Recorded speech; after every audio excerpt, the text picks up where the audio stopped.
Loan എടുത്ത സമയത്ത് വളരെ നന്നായിട്ട് പെരുമാറും. ലോണിന് അടവ് തെറ്റിക്കഴിഞ്ഞാൽ അവർ വിളിക്കുന്ന സമയത്ത് എന്ത് ചെയ്യും? കോളിൽ നിന്ന് ഡിസ്കണക്ട് ചെയ്യും.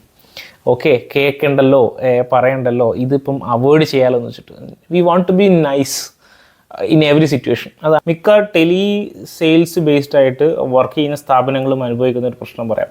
സെയിൽസ്മാൻ കോൾ ചെയ്യുന്ന വ്യക്തി എന്ത് ചെയ്യും? കസ്റ്റമർ കോൾ ചെയ്യും. കസ്റ്റമർ ഭയങ്കര ഹാപ്പി ആയിരിക്കും, കസ്റ്റമർ വളരെ നല്ലതായിരിക്കും, വളരെ ജെന്യൂൻ ആയിരിക്കും.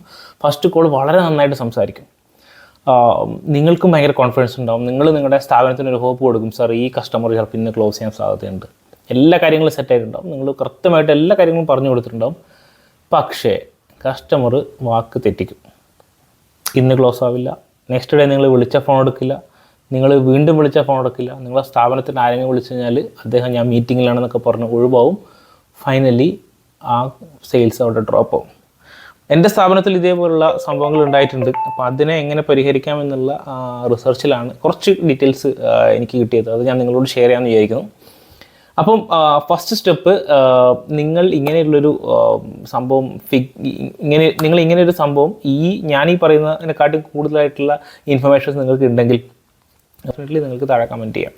ഓക്കെ, അപ്പം എന്താണ് ഇങ്ങനെ പറയുന്ന, അതായത് ഫസ്റ്റ് കോളിൽ വളരെ നൈസായിട്ട് പെരുമാറിയിട്ട് സെക്കൻഡ് കോൾ ഓൺവേർഡ്സ് യാതൊരു വിധത്തിലും ഒരു നിങ്ങൾ ആരാന്ന് ചോദിക്കുന്ന രീതിയിൽ കസ്റ്റമർ പെരുമാറുന്നത് എങ്ങനെ ഒഴിവാക്കാൻ നമ്മൾ ഡിസ്കസ് ചെയ്യുന്നത്. ഒട്ടും താമസിക്കുന്നതിന് വെൽക്കം ടു വീഡിയോ.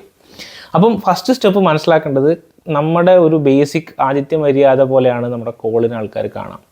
നിങ്ങൾ വളരെ നൈസാകുമ്പം നിങ്ങളുടെ ഓപ്പോസിറ്റ് ആയിട്ടുള്ള ആൾ വളരെ നൈസാവും. അപ്പോൾ അവർക്ക് പൊളൈറ്റ്നെസ് ആൻഡ് കർട്ടസി അവർ പാലിക്കും. അത് എല്ലാ ആൾക്കാരും ചെയ്യുന്നൊരു കാര്യമാണ്. നിങ്ങൾ മനസ്സിലാക്കേണ്ടത്, ഫസ്റ്റ് കോളിൽ അവർ നൈസാവുമെന്ന് പറയുന്നത് it's because of there politeness and courtesy. നിങ്ങൾ കാണിക്കുന്ന മര്യാദ അവരും തിരിച്ചു തരും. അതിന് അർത്ഥം കസ്റ്റമർ ക്ലോസ് ആയെന്നോ കൺവിൻസ് ആയെന്നോ അല്ല. ലൈക്ക് നിങ്ങൾ കൊടുക്കുന്ന മര്യാദ അവർ നിങ്ങൾക്ക് തിരിച്ചു തരുന്നു എന്നുള്ളത് മാത്രമാണെന്ന് നിങ്ങൾ ബിലീവ് ചെയ്തുകൊണ്ട് വേണം നിങ്ങൾ ഓരോ കോൾസിനെ എടുക്കാൻ വേണ്ടിയിട്ട്. ഓക്കെ, അപ്പം നല്ലതായിട്ട് എൻഗേജ് ചെയ്തു എന്നതിനർത്ഥം ആ സെയിൽസ് ക്ലോസ് ആവുന്നല്ല. കസ്റ്റമർ അവർക്ക് വേണ്ട ഇൻഫർമേഷൻസ് വളരെ നൈസായിട്ട് ചോദിക്കുന്നു.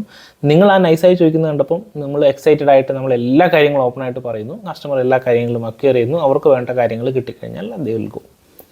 അപ്പോൾ ഇവിടെ ചെയ്യേണ്ട ഒരു ഇമ്പോർട്ടൻ്റ് ആയിട്ടുള്ള കാര്യം എന്ന് പറഞ്ഞാൽ, ഇനീഷ്യൽ ഇൻട്രസ്റ്റ് എന്ന് പറഞ്ഞ സാധനമുണ്ട്. ഇങ്ങനെ നിങ്ങളോട് കോൾ സംസാരിക്കുന്ന സമയത്ത് കസ്റ്റമർ ഭയങ്കര എക്സൈറ്റഡ് ആവും, നിങ്ങളും ഭയങ്കര എക്സൈറ്റഡ് ആവും. നിങ്ങളുടെയും കസ്റ്റമറുടെ എനർജി ഇങ്ങനെ പീക്ക് ലെവലിലേക്ക് പോകും.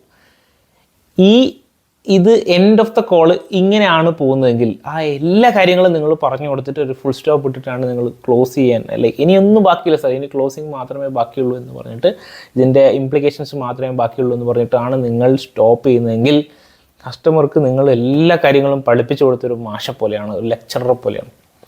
കസ്റ്റമർ ഇനി എന്ത് ചെയ്യും? അവർ ഓപ്ഷൻസ് തരാൻ തുടങ്ങും. ഈ പഠിപ്പിച്ച കാര്യങ്ങൾ, ഈ പറഞ്ഞു കൊടുത്ത കാര്യങ്ങൾ വെച്ചിട്ട് എനിക്ക് ഫർദർ എന്തൊക്കെ ഓപ്ഷൻസ് ഉണ്ട്, they will pause, they will research, they will do lot of activities. അപ്പം ഇതാണ് മെയിനായിട്ട് സംഭവിക്കുന്നത്. രണ്ടാമത്തെ കേസ്, അവർക്ക് നിങ്ങളോട് രണ്ടാമത്തെ കോൾ, നിങ്ങൾ ഒന്നാമത്തെ കോൾ വളരെ ജെന്യൂൻ ആയിരുന്നു, നല്ല രീതിയിൽ വളരെ നൈസായിട്ട് പെരുമാറി. അപ്പോൾ അതുകൊണ്ട് അവർക്ക് നിങ്ങളെ സങ്കടപ്പെടുത്താൻ വയ്യ, മനസ്സിലായോ? അപ്പോൾ അവർക്ക് നിങ്ങളെ സങ്കടപ്പെടുത്താൻ വയ്യ. അതുകൊണ്ട് എന്ത് ചെയ്യും? അവർ കോൾ ഡിസ്കണക്ട് ചെയ്യും. ഏറ്റവും എളുപ്പമുള്ള മാർഗ്ഗമാണ്. ഒരാളോട് സംസാരിക്കാൻ താല്പര്യമില്ലെങ്കിലും ഒരാളെ വിഷമിപ്പിക്കേണ്ടെങ്കിലും എന്ത് ചെയ്യും? നമ്മൾ ഈ കോൾ എടുത്തിട്ട് നമ്മൾ ഡിസ്കണക്ട് ചെയ്യും. ലോൺ എടുത്ത സമയത്ത് വളരെ നന്നായിട്ട് പെരുമാറും. ലോണിന് അടവ് തെറ്റിക്കഴിഞ്ഞാൽ അവർ വിളിക്കുന്ന സമയത്ത് എന്ത് ചെയ്യും? കോളിൽ നിന്ന് ഡിസ്കണക്ട് ചെയ്യും. ഓക്കെ, കേൾക്കണ്ടല്ലോ, പറയണ്ടല്ലോ, ഇതിപ്പം അവോയ്ഡ് ചെയ്യാമല്ലോ എന്ന് വെച്ചിട്ട് we want to be nice in every situation. അതാണ് ആ ഒരു കോൺസെപ്റ്റ്. അപ്പോൾ ഇത് മാറ്റാൻ വേണ്ടിയിട്ട് നിങ്ങൾ ചെയ്യേണ്ട ഒരു കാര്യം, ഇനീഷ്യൽ ഇൻട്രസ്റ്റ് ഓർ ക്യൂരിയോസിറ്റി എന്നുള്ള സാധനം നിങ്ങൾ ത്രൂ ഔട്ട് മെയിൻറ്റെയിൻ ചെയ്യണം. അതായത് നിങ്ങൾ എപ്പോൾ വിളിച്ചു കഴിഞ്ഞാലും അവർക്ക് എപ്പോഴും ബെനിഫിറ്റ് ഉണ്ടാവുന്നു എന്നുള്ള തോന്നൽ ഉണ്ടാവണം. അതാണ് ഫസ്റ്റ് സ്റ്റെപ്പ്. ഇതിനെന്താ ചെയ്യേണ്ടത്? ഒരിക്കലും ക്ലോസിങ് എത്തുന്നത് വരെ, ക്ലോസിങ് ടൈം വരെ നിങ്ങളുടെ എല്ലാ കാര്യങ്ങളും ഫുള്ളായിട്ട് റിവീൽ ചെയ്യരുത്. സാർ അത് അടുത്ത കോളിൽ ഡിസ്കസ് ചെയ്യാം, സാറിൻ്റെ ടീമായിട്ട് ഡിസ്കസ് ചെയ്യൂ, എന്നിട്ട് വരൂ, ലൈക്ക് ഐ വിൽ ഓക്കെ. അങ്ങനെയാണ് ഞാൻ ഇപ്പം ചെയ്യാറുള്ളത്. അതായത് അവർ എല്ലാ കാര്യങ്ങളും കേട്ടിട്ട് ഞാൻ എൻ്റെ പാർട്ട്ണറായിട്ട് ഡിസ്കസ് ചെയ്യാമെന്ന് പറയുന്ന സമയത്ത് ഞാൻ പറയുന്ന കാര്യം, സാർ ഇത്രയും കാര്യങ്ങളാണ് സാറിൻ്റെ പാർട്ട്ണറോട് ഡിസ്കസ് ചെയ്യാൻ വേണ്ടത്. സാറിൻ്റെ പാർട്ട്ണറോട് ഡിസ്കസ് ചെയ്തിട്ട് ഈ പ്രപ്പോസൽ അല്ലെങ്കിൽ നമ്മളായിട്ട് അസോസിയേറ്റ് ചെയ്യുന്നത് റൈറ്റ് ആവുമോ അല്ലയോ എന്ന് സാറൊന്ന് ചോദിച്ചിട്ട് വാ, എന്നിട്ട് നമുക്ക് എന്ത് ചെയ്യാം, ബാക്കി ഇതിൻ്റെ ഫിനാൻഷ്യൽ ഡിസ്കസ് ചെയ്യാം. ഐ ആം ജസ്റ്റ് അടുത്ത കോളിലേക്ക് അവർ ഇൻവൈറ്റ് ചെയ്യുകയാണ്, അടുത്ത കോളിലേക്ക് എക്സ്പെക്റ്റ് ചെയ്യുകയാണ്. അത്യാവശ്യം ജെന്യൂൻ ആയിട്ടുള്ള കസ്റ്റമർ ആണെങ്കിൽ എന്നെ തിരിച്ചു വിളിക്കും, ഇല്ലെങ്കിൽ ഞാൻ ഫോളോ അപ്പ് ചെയ്യും. സാറിൻ്റെ പാർട്ട്ണർ ഡിസ്കസ് ചെയ്തോ, എന്താണ് സാറിൻ്റെ ഒപ്പീനിയൻ, ഫിനാൻഷ്യൽ ഓക്കെ ആവണോ അല്ല ഓക്കെ അല്ലേ എന്ന് ചോദിക്കും. അപ്പം അത്യാവശ്യം ഫിനാൻഷ്യൽ ഉള്ള കസ്റ്റമർ ആണെന്നുണ്ടെങ്കിൽ അവർ ഈഗോ ഹേർട്ട് ആവാത്ത രീതിയിൽ ചോദിക്കുകയാണെന്നുണ്ടെങ്കിൽ ഡെഫിനറ്റ്ലി ഒരു നല്ല ഒപ്പീനിയൻ തരും. ജെനുവിൻലി പ്രശ്നം മീറ്റിങ്ങിലാണ് എന്നുണ്ടെങ്കിൽ ഞാൻ മീറ്റിങ്ങിലാണ് ഗോപകുമാർ എന്ന് പറയുന്ന കസ്റ്റമർ വാട്സപ്പിലുണ്ട്. അപ്പം നമ്മൾ എന്ത് ചെയ്യണം, ഈ കസ്റ്റമർക്ക് വേണ്ടിയിട്ട് മൾട്ടിപ്പിൾ ചാനൽസ് ഓഫ് കമ്മ്യൂണിക്കേഷൻസ് അവിടെ തുറന്നിടണം ഫസ്റ്റ് കോളിൽ തന്നെ.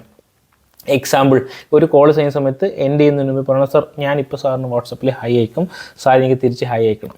ഞാൻ ചിലപ്പോൾ കോളിൽ സാർ വിളിച്ചിട്ട് കിട്ടുന്നില്ല എന്നുണ്ടെങ്കിൽ ഞാൻ വാട്സപ്പിൽ ഹൈ അയക്കും, നിങ്ങൾ വാട്സപ്പിൽ എനിക്ക് റെസ്പോൺസ് ചെയ്യില്ലേ എന്ന് ചോദിച്ചിട്ട് ഒരു ഇനിഷ്യൽ കമ്മിറ്റ്മെൻറ്റ്സ് എടുക്കുക. അപ്പം എന്ത് ചെയ്യാൻ പറ്റും, കോൾ ഡിസ്കണക്ട് ചെയ്ത വ്യക്തിക്ക് നിങ്ങൾ പറയാം, സാർ ഞാൻ കോൾ ചെയ്തിട്ടുണ്ടായിരുന്നു, സാർ ഡിസ്കണക്ട് ചെയ്തു, വാട്സപ്പിൽ അവൈലബിൾ ആവുമെന്ന് വിചാരിക്കുന്നു എന്ന് പറഞ്ഞിട്ട് ഒരു ഒരു ഡയലോഗ് നമ്മൾ അങ്ങോട്ട് പറയുകയാണെങ്കിൽ ഡെഫിനറ്റ്ലി എന്ത് ചെയ്യും, കസ്റ്റമർ ചിലപ്പം റിപ്ലൈ ചെയ്യാനുള്ള സാധ്യതയുണ്ട്. ഇതൊരു യൂണിവേഴ്സൽ പ്രോബ്ലമാണ്, ഒരുപാട് സ്ഥലങ്ങളിൽ ഇങ്ങനെ സംഭവിക്കുന്നുണ്ട്. ആൾക്കാരുടെ ആറ്റിറ്റ്യൂഡ് പണ്ടത്തെ പോലെ നമുക്ക് എന്ത് ചെയ്യണം, നമുക്ക് ഒരുപാട് ഓപ്ഷൻസ് ഉണ്ട്. അപ്പോൾ അതുകൊണ്ട് തന്നെ കസ്റ്റമർ ആദ്യത്തെ കേസിൽ ബീങ് നൈസ് ആയിട്ട് രണ്ടാമത്തെ കേസിൽ ഡംപ് ചെയ്യാനുള്ള സാധ്യത വളരെ കൂടുതലാണ്. ചെയ്യാൻ പറ്റുന്ന ഏറ്റവും ഇമ്പോർട്ടൻ്റ് ആയിട്ടുള്ള കാര്യം എന്താണ്, നമ്മുടെ initial interest and curiosity through out the call നിലനിർത്തുക എന്നുള്ളതാണ്. ചെയ്യാൻ പറ്റുന്ന രണ്ടാമത്തെ കാര്യം എന്ന് പറഞ്ഞാൽ അവരുടെ ഇൻട്രസ്റ്റ് മനസ്സിലാക്കുക. What exactly they need. ഇൻഫർമേഷനാണോ വേണ്ടത്, സൊല്യൂഷനാണോ വേണ്ടത്? ഇൻഫർമേഷൻ വേണ്ട ആൾക്കാരാണെന്നുണ്ടെങ്കിൽ അങ്ങനെ ട്രീറ്റ് ചെയ്യുക, സൊല്യൂഷനാണ് വേണ്ടതെങ്കിൽ അങ്ങനെ ട്രീറ്റ് ചെയ്യുക. അതായത് കസ്റ്റമർ ജെനുവിനലി ഒരു ഐഡിയൽ കസ്റ്റമർ പോലെ ബിഹേവ് ചെയ്യുന്നുണ്ട്, പക്ഷേ അവർ ബിഹേവ് ചെയ്യുന്നത് ഇൻഫർമേഷന് വേണ്ടിയിട്ടാണെന്നുണ്ടെങ്കിൽ നിങ്ങൾ എത്ര തലകുത്തി പറഞ്ഞാലും ആ കസ്റ്റമർ ക്ലോസ് ആവില്ല. അപ്പം എന്ത് ചെയ്യണം, ഈ ഫസ്റ്റ് സ്റ്റെപ്പിൽ തന്നെ എന്താണ് അവരുടെ സ്റ്റാറ്റസ്, എന്ത് ഇൻഫർമേഷൻ ഗ്യാതറിങ്ങിന് വേണ്ടിയിട്ടാണോ വന്നിട്ടുള്ളത്, അല്ല സൊല്യൂഷൻ സീക്കറായിട്ടാണോ വന്നിട്ടുള്ളത് നോക്കാം. ഈ രണ്ട് കാര്യങ്ങളൊന്നും നിങ്ങൾ അനലൈസ് ചെയ്ത് കഴിഞ്ഞാൽ ഡെഫിനറ്റ്ലി നിങ്ങൾക്ക് കുറച്ചും കൂടെ മെച്യൂർഡായിട്ടുള്ള തീരുമാനങ്ങൾ എടുക്കാൻ പറ്റും. അപ്പം ഇനിയും നല്ലൊരു വീഡിയോ ആയിട്ട് വരുന്നത്. നന്ദി, നമസ്കാരം.